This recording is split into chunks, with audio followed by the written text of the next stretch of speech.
Fortunate, yeah. E3 started before we had the YouTube streaming era. Right? Yeah. So like the idea of press getting together in one spot, getting all these interviews and seeing all these games made total sense, right? Yeah. Like, oh, we're going to fly out 2 writers to Los Angeles. They're going to interview all the big publishers, see all the big games, and they're going to come back with enough content for the next 3-4 months of our magazine, right?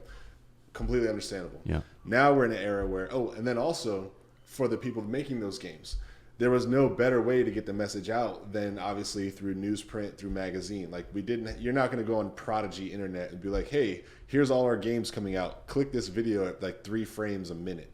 Yeah. You know what I mean? Like that just wasn't going to happen back in the days when E3 first started. Now you have live stream, you have YouTube backup, you have blogs. The information is so easy to get into the customer's hands, especially knowing that not all of your entire industry is in California. Not all the consumers are here locally. So why are you going to spend, and I don't know how much they spend, but let's just assume, let's say you spend $150,000 on like the actual floor plan to be there, but then also like setting up your booth. And I'm pulling that out of my butt because I don't know the actual numbers, but you're spending X to be a part of E3 and to advertise to people who are there and then know that press is going to write about it. Yeah. You're not in control of the message. You're not in control of what actually happens. Like whenever you do a live demo and something jacks up and then you like look around, you're not in control of when the lead person is going to walk off stage completely because they just got uncomfortable and forgot their lines. Shout out to anybody who knows that reference.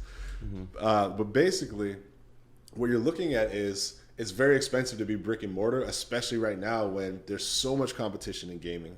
It's so very difficult to get any sort of notice if you aren't already a huge publisher. And even the huge publishers are taking such big risks on these games to then say like, well, if it's going to cost us that much money to just be part of E3, but then for half of that, we could rent out the place next door, light it, build our own little set for the other half, and then be in complete control of the message. No one else is competing with us on that day. There is no leave our line and go somewhere else. We have total control, and we can broadcast it to the world through our own network.